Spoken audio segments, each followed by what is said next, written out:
Rogue Core needs more meta progression. Let me start off by saying that I love Deep Rock Galactic Rogue Core, but I do believe that as a roguelike, meta progression that's currently in the game is a little lacking.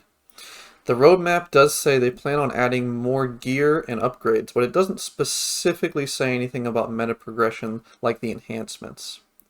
I hope the devs have a system planned out that is similar to other roguelikes, where you can unlock things each run outside of enhancements and the new level features you get. While having these new level features such as higher difficulties, modifiers, and biomes is great and needed, I think that the game simply needs more than just that and the simple stat boosts that you get from enhancements. Though I do like that you have to pick which enhancements you want to build for your run. The most obvious unlocks would be more weapons. I hope the gear mentioned in the roadmap will be unlocked ones and not just added to the pool of existing gear. However, I do think this would be difficult to implement because of the drafting/negotiation mechanic currently in the game. A simple but in my opinion bad solution would just be to use the host's unlocks. This would obviously mean that players who don't host any games would never actually get to use their unlocked gear unless the host also has it unlocked. This is how it works in other games, like The Binding of Isaac, but I don't think that really works in Rogue Core because of its heavy multiplayer focus, while Isaac is more typically played single player, and the multiplayer mode is kind of just tacked on as an additional fun thing you can do with friends. I think Rogue Core needs a much more unique solution to make each player in the lobbies unlocks meaningful in some way. Another way they could do it would be to just remove the drafting system. Now, the problem I have with this is I actually like the drafting system, and if they wanted to do it for upgrades also, they'd have to remove it there too. Now, if you care why I like the drafting system, I have a segment on it in my other video that I'll link in the card above and in the description below. So, what is a good way to make every player's unlocks meaningful then? The best way I could come up with is to make another option in each drafting screen that is unique to each player. So let's say player A has unlocked the smart rifle, while player B hasn't. Everyone would have an additional choice in each weapon select screen that shows a random weapon, but includes the ones that they've unlocked. So player A might see that smart rifle they've unlocked, while player B might just see the Warthog shotgun. Now, I think it's important to include base weapons that aren't unlocked, because otherwise you could just only unlock one weapon and get that every run guaranteed. I think to keep the spirit of drafting, that only one player should be able to choose this unique choice. Of course, other players would get to see what everyone's unique choice is, allowing negotiation on who should pick it to lead to the best team composition.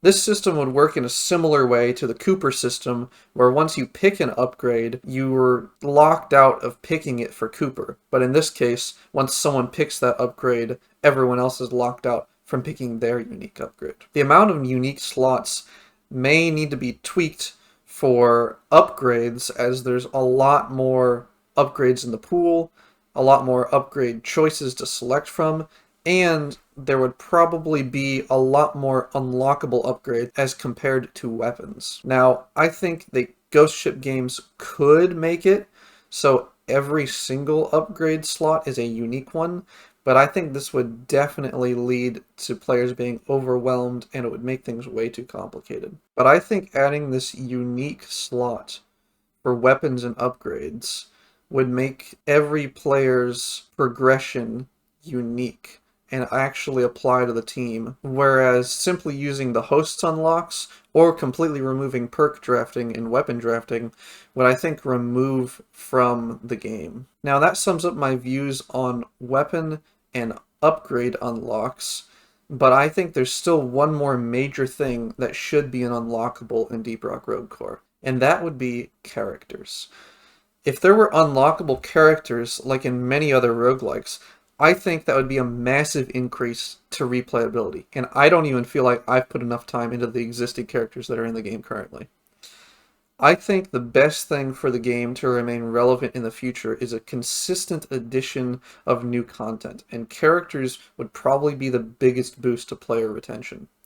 I feel like I could put a lot of hours into just learning the 5 characters that are in the game right now, and the game just came out a couple weeks ago. Ghost Ship Games did mention that they wanted to add new bio booster decks in their roadmap, and they could be planning on giving each character more than 2 decks, or they might be planning on adding bio booster decks by simply adding new characters to the game with 2 decks each, which I think would be great.